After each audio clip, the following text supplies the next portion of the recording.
Hello friends, तो आज हम जानने वाले हैं यूपी पुलिस के संपूर्ण मतलब हम सिलेबस के बारे में बात करेंगे और उसके प्रिपरेशन कैसे करें उसके बारे में बात करेंगे। ठीक है, तो जब भी हम किसी भी चीज़ की प्रिपरेशन करने जाते हैं तो सबसे पहला फोकस हमारा किस पे होता है? सिलेबस पे होता है।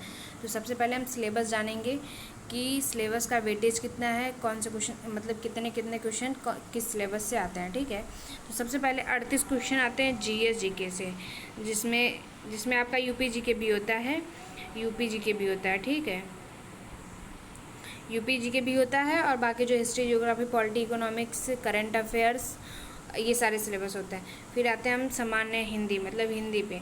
हिंदी बहुत ही स्कोरिंग सब्जेक्ट है जिसको आप अच्छे से पढ़ लेते हो। अगर आप साहित्य जनरली सबको पसंद नहीं आता है, लेकिन जब आप साहित्य भी पढ़ने लगोगे तो आपके क्वेश्चंस भी लगने लगेंगे। तो हिंदी जो है बहुत ही स्कोरिंग सब्जेक्ट है, जो कि 37 क्वेश्चन आता है। आप 37 में से 35 क्वेश्चन तो आराम से कर सकते हो, इतना अच्छा सब्जेक्ट है हिंदी। ठीक है, देन आता है मैथ। मैथ के जो जनरल सिंप्लीफिकेशन के क्वेश्चंस होते हैं और भी जो होते हैं थोड़े बहुत एज आयु वगैरह के, तो ये हम लोग रीजनिंग में ही ऐड कर लेते हैं।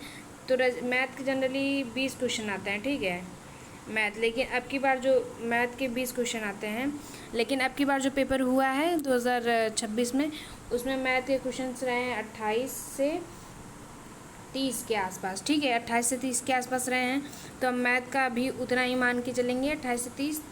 और फिर रीजनिंग हमारा बचेगा, तो रीजनिंग को हम 40 से 42 मांग के चलेंगे। ठीक है, 40 से 42।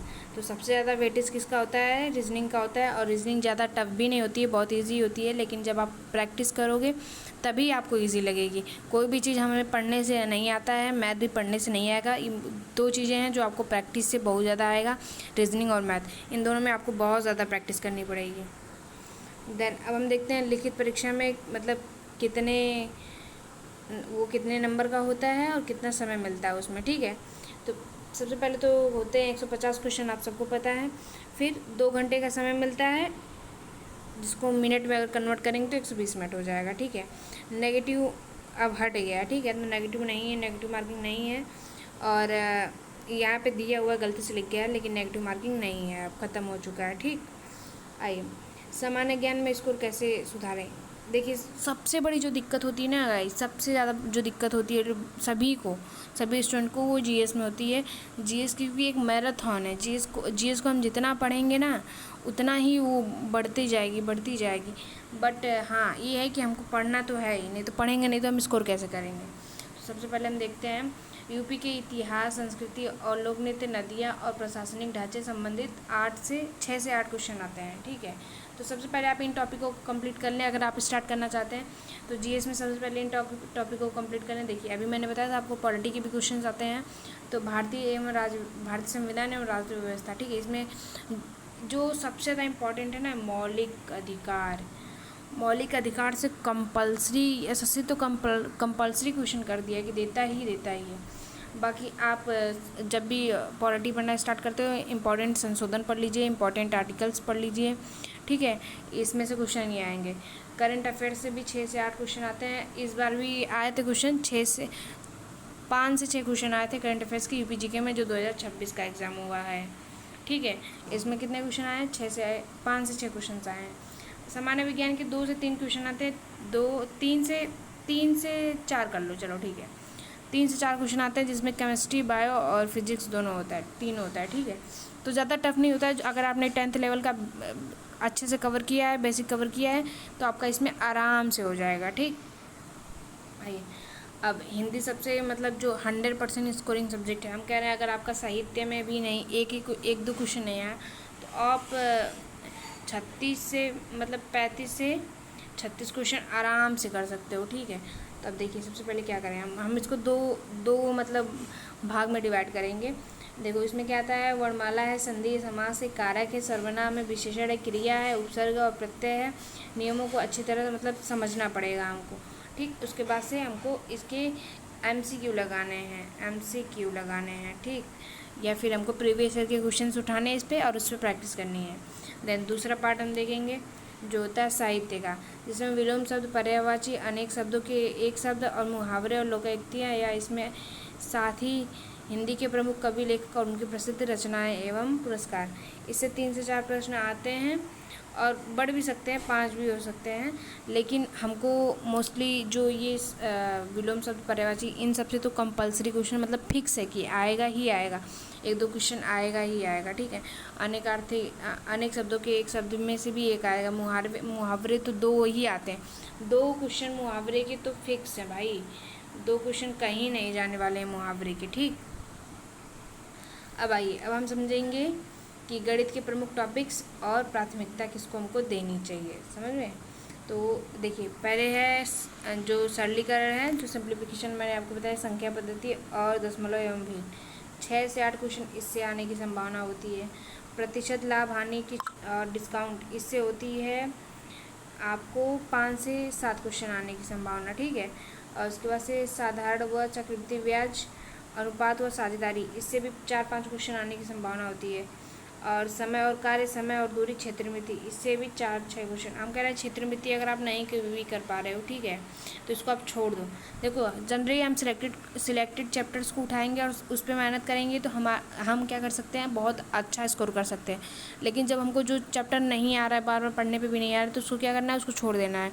पेपर में भी यही सीखना है कि हमको छोड़ना सीखना है किसी भी चीज़ में। अगर हमको पेपर में नए क्वेश्चन आ रहे हैं तो हम उसको छोड़ देंगे। अगर हम उस पर लगे रहेंगे, नहीं ये एटीट्यूड ले लेंगे, लगेगा किसी नहीं, कैसे नहीं लगेगा, तब फिर हमारा टाइम वेस्ट हो जाता है और जिससे हमारा पेपर ख़राब हो जाता है। तो ऐसा हमको बिल्कुल भी नहीं करना है।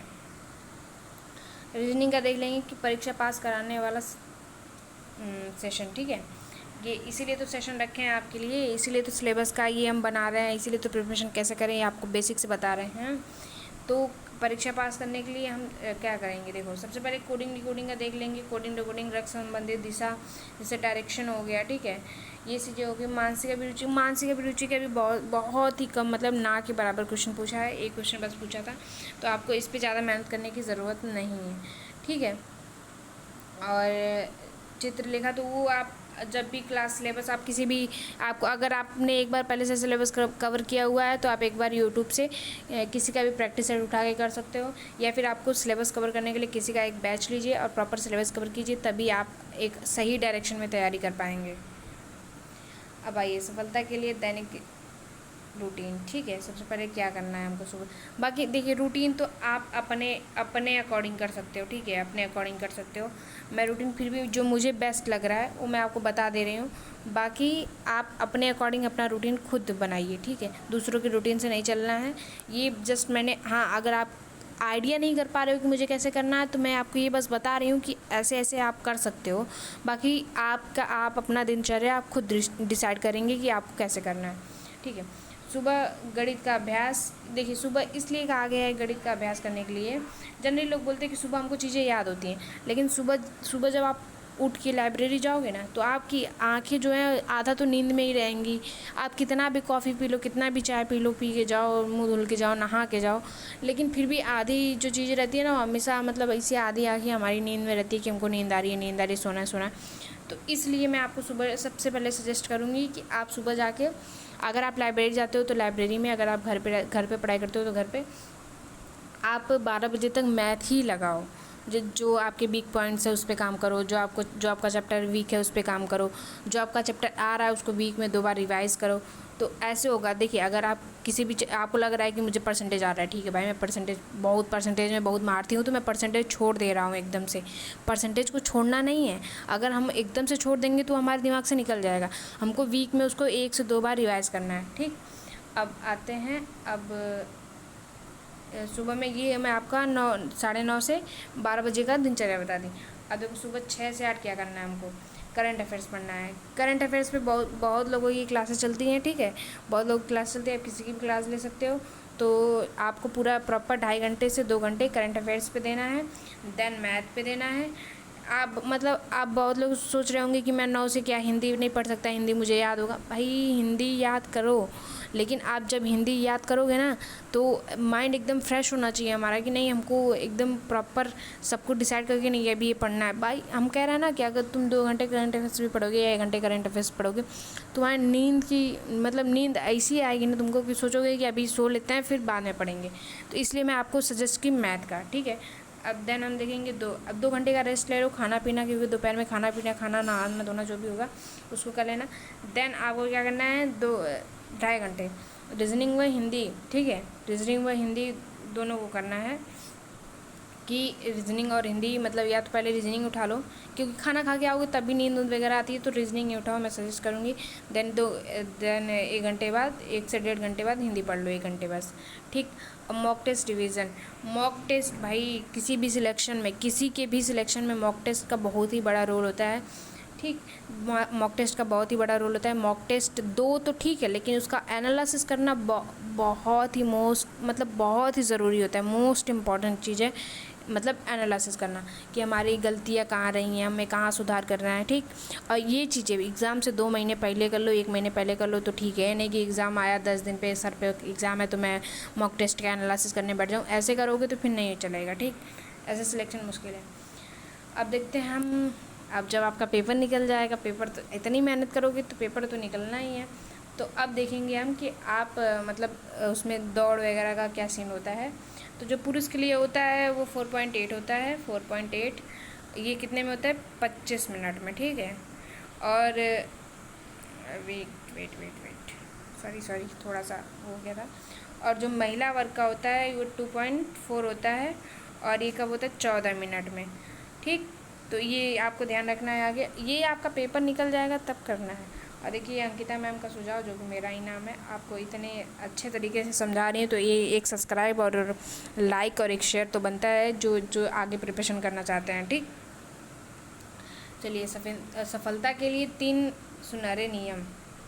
सबसे पहला देखो, हम कहीं भी रूल और रेगुलेशन से रहते हैं ना, तो हम कहीं ना कहीं बहुत ही आगे, मतलब बहुत ही पास होते हैं अपनी मंजिल के, तो ये विशेष ध्यान रखना है आपको। नियमित मॉक टेस्ट, ठीक है, सप्ताह में कम से कम 2 संपूर्ण मॉक टेस्ट OMR शीट भरकर हल करें ताकि समय प्रतिबंध, हाँ ठीक है, ये क्योंकि आपका ऑफलाइन मॉक टेस्ट मतलब ऑफलाइन पेपर होना है, तो मॉक टेस्ट भी ऑफलाइन की प्रैक्टिस कर लेना। बाकी मैं सजेस्ट करूँगी कि टेक्स्ट बुक से कर लेना, टेक्स्ट बुक भी ठीक देता है। और RWA है तो RWA थोड़ा सा हार्ड बनाता है, मतलब थोड़ा ही हार्ड बनाता है, ज़्यादा नहीं, बट आप वहाँ से भी कर सकते हो, आपकी इच्छा है, ठीक है। आप अपने हिसाब से मॉक टेस्ट दे लेना। देखो, मैं मॉक टेस्ट और आपको इसके लिए नहीं सजेस्ट कर रही हूँ, बस मैं आपको इसलिए सजेस्ट कर रही हूँ कि आप मतलब ये सजेस्ट कर रही हूँ कि आप कैसे अपनी प्रिपरेशन को ग्रो कर सकते हो, कैसे आगे बढ़ा सकते हो, या कैसे स्टार्ट कर सकते हो, ठीक। अब कमियों का विश्लेषण, देखो मॉक टेस्ट देने के बाद गलत हुए प्रश्नों को विश्लेषण करें, देखें कि टॉपिक्स में बार बार गलतियाँ हो रही हैं, किस टॉपिक में बार बार गलतियाँ हो रही हैं, उन्हें सुधार करें, ठीक। देन रिवीजन, नया पढ़ने से ज़्यादा महत्वपूर्ण पुराने पढ़ें और बार बार रिवीजन करना, प्रतिदिन 1 घंटे केवल क्विक रिवीजन के लिए आरक्षित रखें।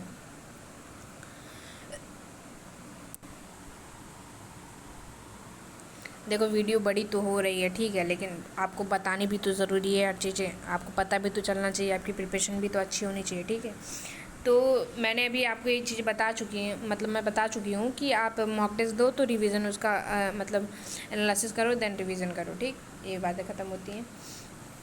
अब देखो, इसी बात पे एक शायरी हो जाए तो, वर्दी सिर्फ एक कपड़ा नहीं बल्कि माँ बाप के संघर्षों का प्रतिफल, देश की सुरक्षा और गौरव और समाज के विश्वास का प्रतीक है। इसे पाने के लिए हर दिन तपना होगा। देखो, तपना तो होगा भाई, ठीक है, तपना तो पड़ेगा अपन को। अगर हम तपेंगे नहीं, हम जब मेहनत नहीं करेंगे तो सिलेक्शन भी लेने का हम सोच नहीं सकते हैं। ये बात देखो बिल्कुल भी सही। तुम सोचो कि मैं 1 घंटे पढ़ के सिलेक्शन ले लूँ, नहीं होने वाला भाई। इस टाइम में किसी का भी सिलेक्शन नहीं होने वाला। अगर आप सोचोगे इस टाइम में मैं पढ़ के अकेले सिलेक्शन ले लूँ, 2 घंटे पढ़ के सिलेक्शन ले लूँ, 3 घंटे पढ़ के सिलेक्शन ले लूँ, कोई तुम्हारी जगह 8-8 घंटे पढ़ रहा है, कोई तुम्हारी जगह 10-10 घंटे पढ़ रहा है, ठीक है। तो कभी भी ये और आसपास की भी चीज़ें जो नेगेटिव चीज़ें हैं उस पर भी ध्यान नहीं देना है। बाकी आप मेरी तरफ से बेस्ट विशेष आपको तैयारी के लिए, अच्छे से तैयारी करिए। कोई भी चीज़ें आपको जानकारी लेनी हो आप मेरे कमेंट बॉक्स में कमेंट कर दीजिए, मैं आपको ज़रूर बताऊंगी। अगर आपको किसी भी सिलेबस का PDF चाहिए हो देन मुझे कमेंट कीजिए, मैं आपको PDF टेलीग्राम पे प्रोवाइड करवाऊंगी, ओके। तो अभी आए हो यहाँ तक तो सब्सक्राइब करके जाना और अच्छे कमेंट कर देना, ठीक है, 1-2 कमेंट कर देना और लाइक करके जाना। और जो भी आगे यूपी पुलिस की तैयारी करना चाहता है उसको शेयर कर देना, ठीक है।